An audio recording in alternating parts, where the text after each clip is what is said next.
Good day, dear students. Welcome to part B of lecture number 9. In part A, we discussed about the switching networks and about the transistors, N-type and P-type transistors, and how we can use those transistors to design our basic logic gates: AND gate, OR gate, NAND gate, NOR gate, and NOT gate. Okay. So this was the complete design hierarchy that we have to discuss in subsequent lectures, in 3 or 4 lectures. So in part A, we completed this switching network portion, and in the focus of today's lecture will be to discuss the logic, okay, digital logic.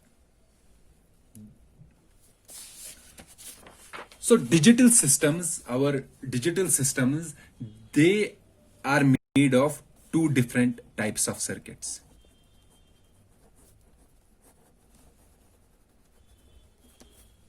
So we have a combinational logic,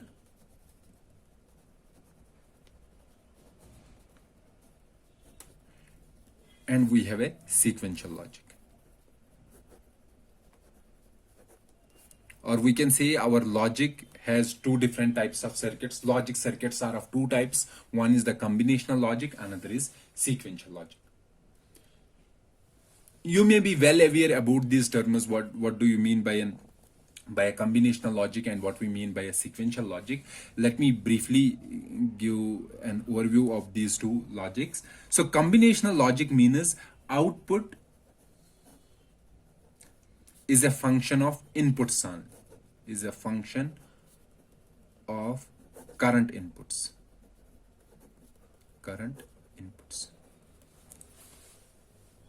Okay, it does not depend upon the history of inputs.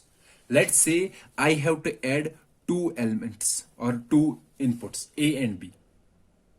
The addition of A and B depends upon the current values of A and B. It does not depend upon the past values of A and B.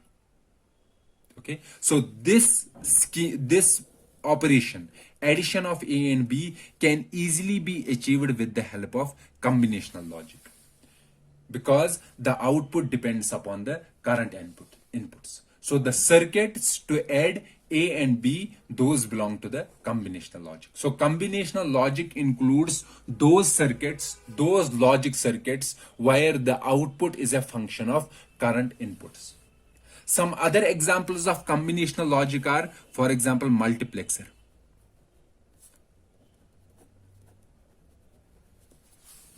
Okay, decoder, encoder, multiplier,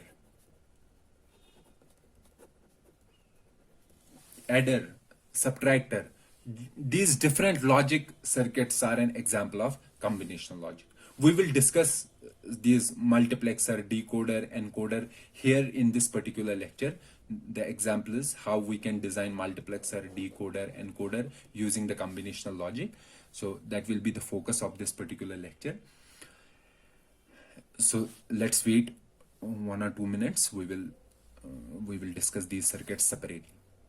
And the other type of logic is the sequential logic. In the sequential logic is the circuit, is the digital circuit that remembers or stores information. Remembers or stores information. So the output not only depends upon the current input, but also the previous input or the history. Okay.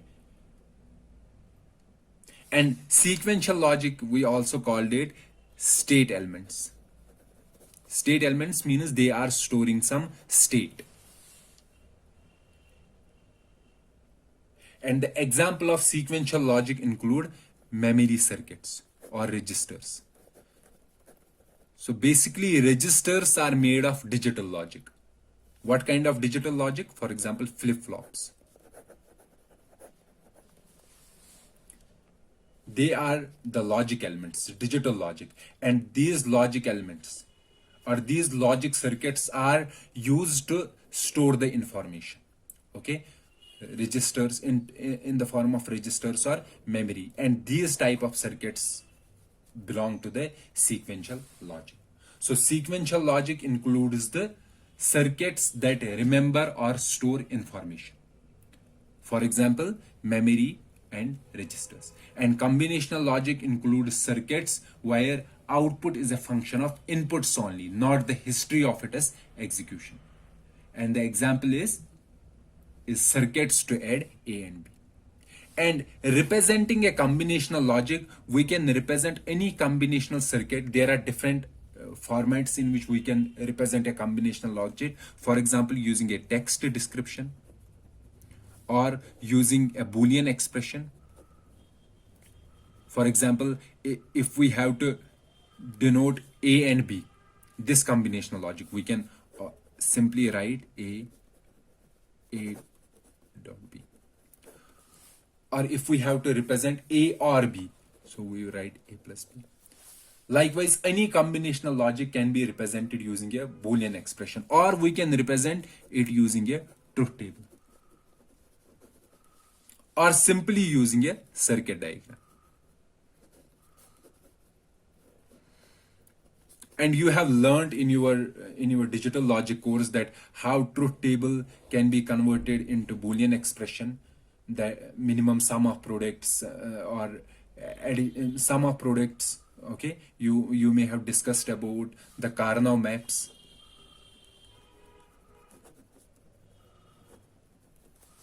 To convert any circuit diagram into a Boolean expression.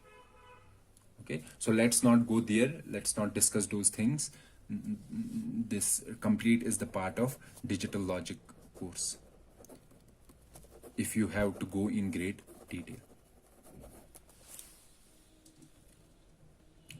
So let's discuss some of the circuits that belong to the combinational logic.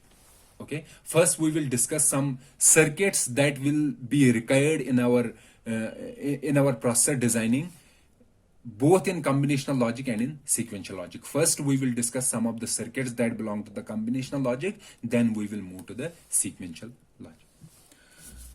So the first circuit that we will discuss is the multiplexer.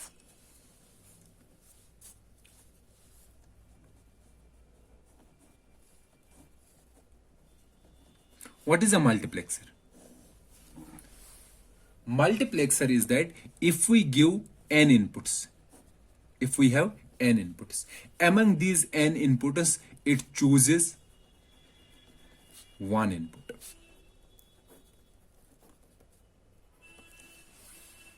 For example, and the symbol of the same is multiplexer is, this is the symbol of multiplexer. It takes inputs, these are its inputs, and based on these inputs, it chooses one output. And the choice between these inputs, which input should we choose, this is done with the help of select lines. So based on these select lines or select bits, we decide which input we have to choose from the multiple possible inputs. Okay, so if we have n inputs, it chooses one input with the help of select bits or select lines.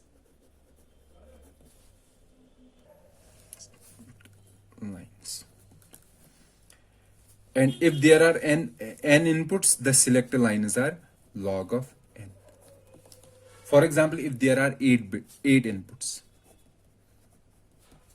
then select lines are log of 3 to the base, log of 8 to the base 2, that will be 3. So the circuit for same will be, multiplexer will be, these are 8 inputs,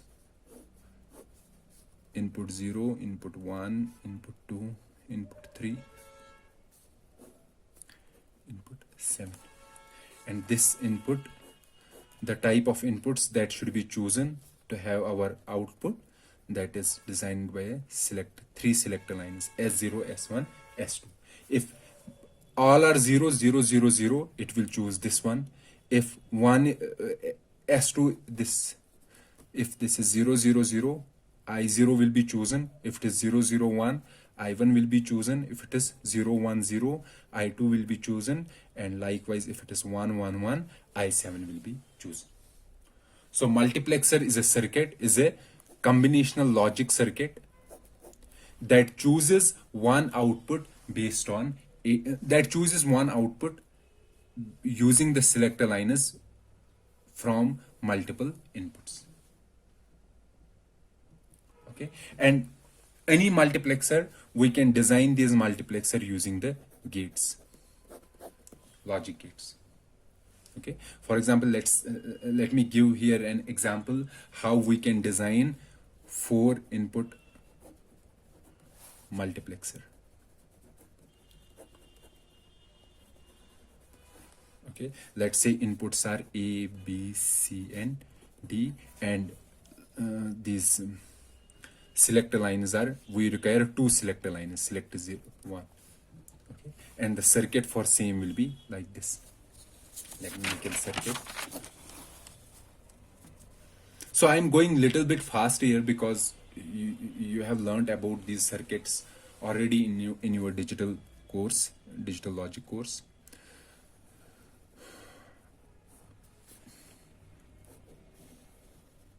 These are AND gates. Okay, so input A, B, C, D.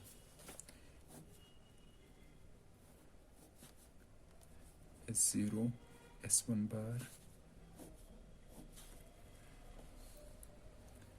S0, S1, S0, S1 bar, S0, S1. Okay.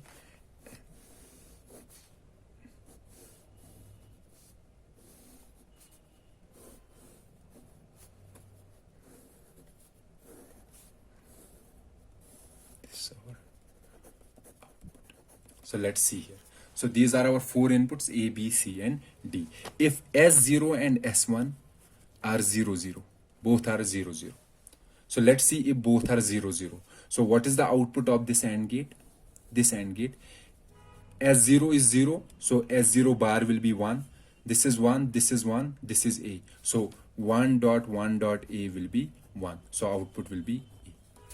Here if you can see, here S0 is 1, S0 bar is 1, S1 is 0. Since one of the inputs to the AND gate is 0, so output will be 0. So here also output is 0, output is 0. And here the output is 1. A is the output. Likewise, if S0 and S1 are 0 1, then you will see the output is equal to B. If S0 and S1 are 1 0, output will be C. If S0, S1 are 1 1, the output will be D. So you see, you can see here that using the AND and OR gates, we can make a multiplexer. Okay. So what is the use of multiplexer? Why we can use a multiplexer? So any example why multiplexer is useful? So multiplexer is useful in case where, so in case where we have to choose, let's say in our RISC-V instruction set architecture, we have RS1, RS2, and immediate. In some instructions, we have both RS1 and RS2, and we need to perform operation between the RS1 and RS2, some operation. Okay. However, in some instructions, instead of RS2, we have to operate RS1 with immediate. Okay. So in some instructions, we require RS1 and RS2, and in some other instructions, we require RS1 and immediate. So we have to choose from RS2 and immediate. For some instructions, we will use RS2, and for some instructions, we will use immediate. So we will have a multiplexer. Okay, the multiplexer has 2 inputs, RS2 and immediate. Okay, and this multiplexer will work it will have some selector line, and in for some instructions it will choose immediate as an output, and for some other instructions it will choose rs2 based on the type of instruction. So in such scenarios we require a multiplexer. We will when we will design a processor, we will show there that multiplexer is the most frequently used combinational logic. So we will see the use of multiplexer in our processor design. So what is a multiplexer? A multiplexer is a combinational circuit that chooses one output among different inputs. Okay, and the choice of an input depends upon the select bits or selector lines. Okay, and the number of selector lines or selector bits depends upon the input. If we have n inputs, then selector lines will be log of n. Okay, so likewise the opposite of other circuit that we have to discuss is the opposite of multiplexer. So multiplexer was choosing one among n inputs. So the reverse of this will be demultiplexer. What demultiplexer does, given one input,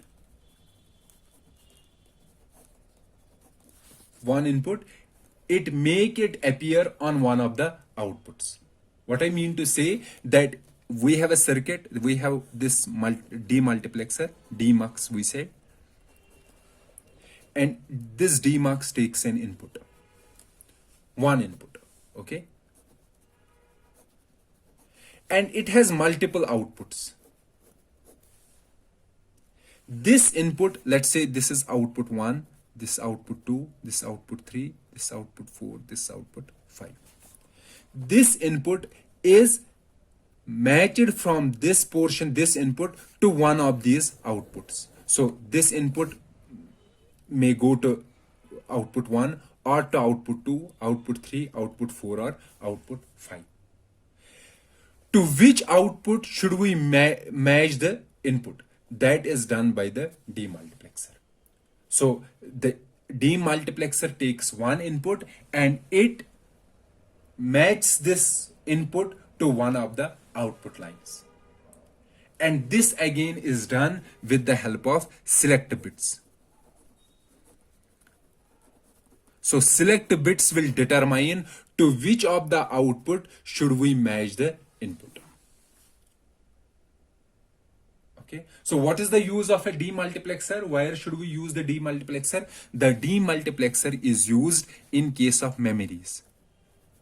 For example, in our memory, we have different locations. These are different locations. Okay, these are different locations. To access the memory, we require an address. And that address points to one of the location in memory. So instead of directly sending the address to the memory, we have a demux that takes input and address, and based on this input it selects one of the output. So each output will be connected to one of the memory location. Okay, so based on the address it selects one of the output. So it sees the address, what is the address, and based on this address it selects one of the output, that means one of the memory cell, and from this memory cell it will get the data. Okay, so this is the use of demux. So what is a demux or demultiplexer? Demultiplexer takes one input and it chooses this, and based on this input it chooses one of the output. Okay, and it uses the same logic as we have for the multiplexer. So you will design a demux. So it is your homework to design a 4 output demux using gates like we did for the multiplexer.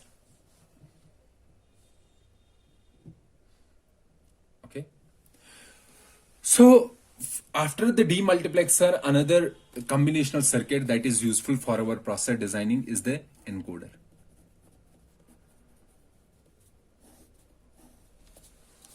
What is an encoder? Basically, encoder is a circuit that encodes, or we can say that gives an address to an input, or to choose an input. What I mean to say that if the encoder will be like this. If we have this is encoder,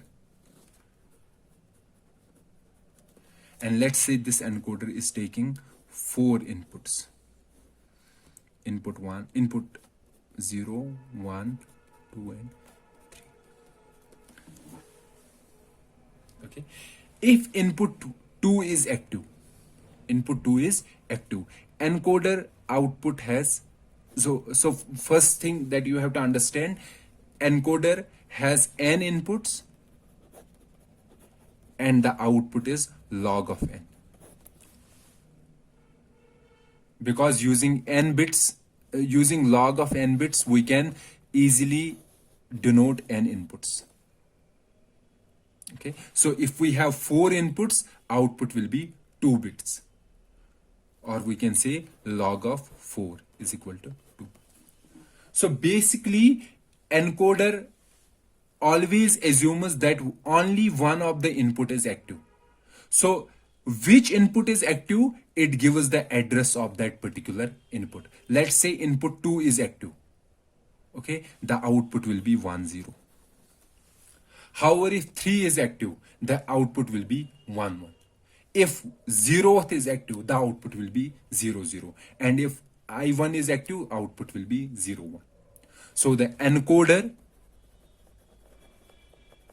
gives the address of an input that is active.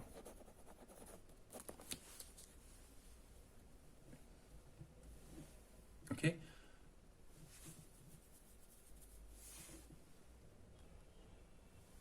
So the encoder assumes that I have different inputs, and based on the active input, it gives the address of that active input, that particular input.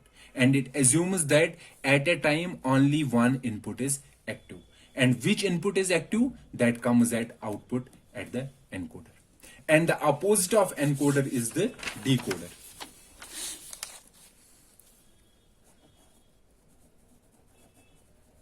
Decoder works similarly as the demultiplexer. How it works, it takes some input, or we can say the address bits, and based on the address bits, it chooses one of the output.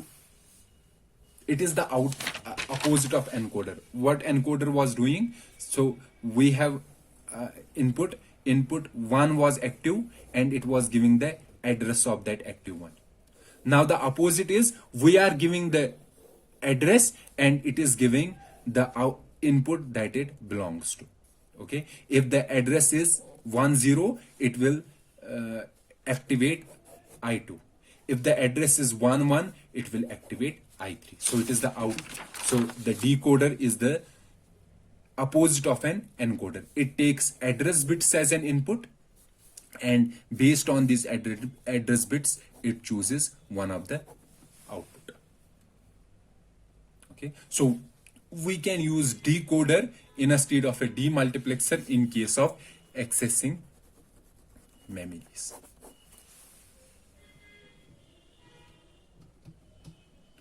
Okay, so this was all about the different combinational circuits that we are going to use in our processor designing. So there are hundreds of combinational circuits, so we won't go to discuss each combinational circuit. You can easily understand all the combinational circuits, and as I said, that for greater detail, for greater discussion related to these combinational logic, you have to take the digital logic course. So So this was all about the combinational logic. So I hope you understood the combinational logic. What is the combinational logic? The combinational logic is when output depends upon the current inputs, not the previous inputs or the past history of those inputs. Okay, and some of the examples that we discussed is the encoder, decoder, multiplexer, and demultiplexer. Multiplexer chooses one among different inputs. Demultiplexer matches an input to one of the output. Encoder encodes the address of an input, active input, and decoder decodes the address into the particular output. So these were the different combinational logics that will be very useful for our subsequent lectures. Now our combinational logic is completed. Now we have completed the combinational logic. Now after this comes our, so we can say that our logic is done. We are done with the logic, or our combinational logic we have completed. Now comes the sequential logic. As I said that logic has digital logic, there are two different types of circuits. One is the combinational logic and another is the digital logic.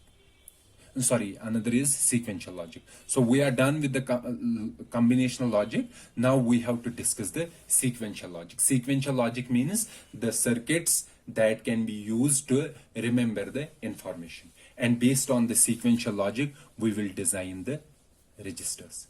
And also using this logic, this combinational logic, we have discussed how we can design multiplexers. So multiplexers is done.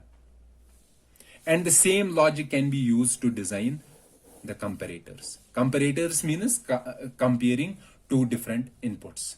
Whether one input is whether the two inputs are same or they are different. So using this logic, we can design comparators and we can design multiplexers. But in our subsequent lectures, in our future lectures, we will discuss about the sequential logic and how we can use the sequential logic to design our registers. And from the registers, we will design state registers and code registers. Okay, so let's meet in the next lecture. Till then, goodbye.